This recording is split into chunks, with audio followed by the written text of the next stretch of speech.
영화 속 과학을 찾아보는 사이언스 레드카펫 시간입니다. 양혜영 기자와 함께하겠습니다. 어서 오세요. 안녕하세요. 네, 한 주 정말 빨리 갑니다. 네. 오늘은 어떤 영화에 대해서 이야기 나눠볼까요? 네, 오늘은 이 영화 마블 코믹스의 원작인 영화인데 스파이더맨 시리즈의 새로운 히어로 영화인 마담 웹을 준비했습니다.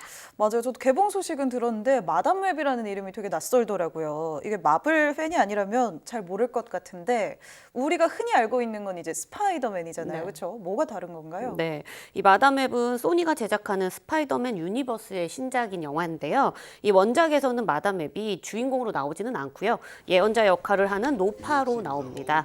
영화에서는 이 노파 역할을 좀 젊은 구급대원의 역할로 바꾸면서 주인공으로 전면에 내세운 겁니다.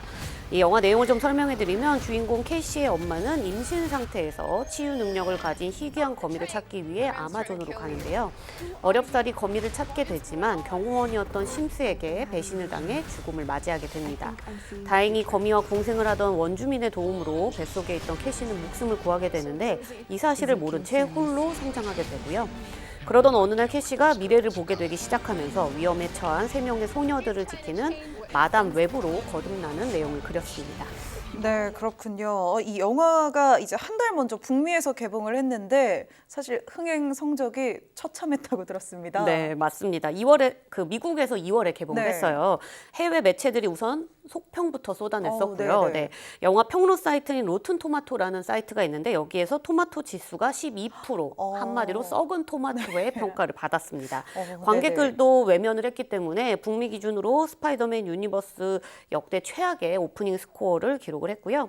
원래 이 소니 픽처스가 마담 웹을 제작을 할 당시에 앞으로 우리가 만들 소니 스파이더 유니버스 안에서 MCU의 닥터 스트레인지 역할을 마담 웹이 할 수 있을 것이다 이렇게 네네. 호언장담을 했었는데 미래를 보는 능력이 있으니까. 그렇죠. 네. 하지만 이번 흥행 참패의 성적을 받아들고 난 이후 소니 픽처스는 결국 앞으로 10년 동안 마담 웹 시리즈를 제작하지 않겠다고 밝혔습니다. 10년 동안 제작하지 않겠다 할 정도면 이 정도면 얼마나 재미가 없었는지가 사실 좀 궁금해지거든요. 네. 양 기자가 시사회를 통해서 먼저 보고 오셨잖아요. 이 혹평의 이유 있던가요? 네, 좀 아쉬움이 많이 남은 영화는 네. 맞았습니다. 우선 스파이더맨과 달리 우리가 마담 웹이라는 이 원작의 캐릭터를 이해할 수 없는 상황에서 영화가 히어로 캐릭터의 새로운 매력을 보여줬어야 되는데 그걸 보여주지 못했습니다.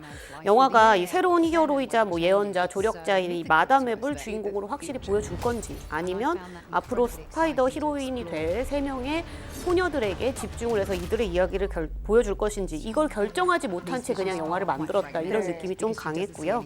히어로 영화 특유의 화려한 액션도 좀 부족했고 예지 능력 외에 특별한 능력이 나오지 않는 데다가 그 예지 능력을 보여주는 방식 또한 데자뷰와 같은 반복적인 형식으로만 보여줘서 조금 밋밋하다는 느낌이 좀 컸습니다. 아무래도 히어로물은 좀 액션이 그렇죠. 백미인데 네. 여러모로 아쉬움이 남는 영화인가 봅니다. 네. 그런데 우리가 이제 잘 알고 있는 영화 스파이더맨에서는 처음에 이 피터 파커가 방사능에 노출된 거미한테 물려서 초능력을 얻게 되잖아요. 네. 그럼 마담 웹에서는 거미가 이제 어떤 역할을 하게 되는 건가요? 네, 같은 스파이더맨 유니버스 안에 있기 때문에 마담 웹에서도 이 거미에 물려서 초능력을 얻게 되는 설정은 같습니다. 하지만 앞서 설명했듯이 스파이더맨이 방사능에 의해서 만들어진 슈퍼 거미였다면 이 마담 웹에 나오는 거미는 자연 상태에서 치유의 능력을 갖고 있는 초능력 거미. 그러니까 네. 유전자 조작으로 만들어진 게 아니라 원래 그런 특별한 거미였다. 이런 설정입니다. 네. 그렇군요. 그러니까 거미의 설정이 조금 다르네요. 네. 그래도 역시 거미에 물려서 초능력이 시작된 요거는 이제 설정이 똑같은 것 같은데 당연히 이게 이제 실제로는 불가능한 일이잖아요. 네, 그렇죠. 맞아요. 이 동물에게 물려서 초능력을 가지려면 만약에 이게 정말 가능하려면 살아있는 상태에서 인간의 유전자 일부가 갑자기 형질을 바꾸는 그러니까 상태가 달라지는 형질 전환이 일어나야 합니다. 이 형질 전환은 인공적으로 외부에서 가한 힘에 의해서 유전자가 변하는 걸 뜻하는 건데요. 대장균과 같은 작은 박테리아나 세균과 같은 경우에는 이런 형질 전환이 가능하거든요. 그래서 우리가 당뇨병에 걸린 사람들이 인슐린 주사를 주기적으로 맞을 때 이 인슐린을 만들 때도 형질 전환이라는 방식을 이용을 합니다. 그렇네요. 네. 하지만 사람처럼 아주 복잡한 생물에게는 형질 전환이 이제 지금 과학적으로는 일어날 수 없는 것으로 밝혀져 있습니다. 네. 그러니까 우리가 영화처럼 거미에 물려서 초능력을 얻을 수는 없지만 그래도 거미가 가진 이 능력들을 이용한 연구들은 정말 활발히 진행되고 있다면서요? 네, 그렇습니다. 그렇습니다. 우선 이 스파이더맨처럼 벽을 자유롭게 기어오를 수 있도록 장갑과 로봇 등이 개발되고 있는데요. 벽에 붙어서 만약에 오르내리려면 이 반데르발스 힘이라는 이 물리적 힘을 이용을 해야 합니다. 이 원자 사이에서 전기적인 불균형이 일어났을 때 생기는 끌어당기는 힘이 이 반데르발스 힘인데 무게가 무거우면 무거울수록 벽에 닿는 표면적이 커져야 합니다. 이건 뭐 상식적으로 당연히 무거우면 네. 면적이 넓어져야겠죠. 네. 하지만 실제로 사람이 아주 작은 발로 면적을 높이려면 이 개코 도마뱀의 발바닥을 모방했을 때 발 크기, 표면적을 줄일 수가 있는데요. 이 개코 도마뱀의 발바닥을 보면 발바닥 주름이 굉장히 많고 그렇네요. 네, 각 주름 안에는 가느다란 선모가 수만 개 달려있기 때문에 표면적을 실질적으로 더 크게 만들어줄 수 있는 겁니다.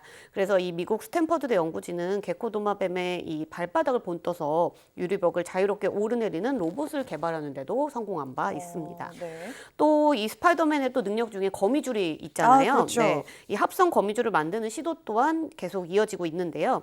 우선 지난 2010년 카이스트와 서울대 공동 연구진이 세계 최초로 거미 실크 단백질을 합성하는데 성공했습니다. 거미 실크 단백질이요. 네, 이 거미 유전자를 대장균에 넣고 이 고강도의 거미 실크 단백질을 만든 건데요. 이렇게 만들어진 인공 거미줄은 실제 거미줄과 거의 유사한 강도를 냈다고 합니다. 또 스웨덴과 중국, 스페인 공동 연구진도 거미줄을 만들어내는 방적관이라는 기관을 본떠서 인공 거미줄을 만드는 데 성공을 했고요. 네. 또 이 밖에도 건축 설계의 효율성을 높이는데 거미가 이 거미집을 방사형 모양으로 짓잖아요. 이 방식을 좀 이용하는 경우도 있고요. 또 거미의 진동 감각 기관이 있는데 이를 모사한 고민감도 센서를 개발하는 경우도 있습니다. 또 거미 독을 포함시킨 이 항암 물질을 만들어서 흑색종과 같은 암세포 치료에도 효과적이었다는 연구 결과도 나왔습니다. 네, 이런 연구 결과들이 말해주신 영화 내용보다 훨씬 흥미로운 것 같습니다. 네. 네, 오늘의 영화는 마담 웹이었는데요. 영화는 좀 아쉽지만 이런 흥미로운 연구 소식들이 계속 또 들리기를 기대해 보겠습니다. 얘기 잘 들었습니다. 고맙습니다.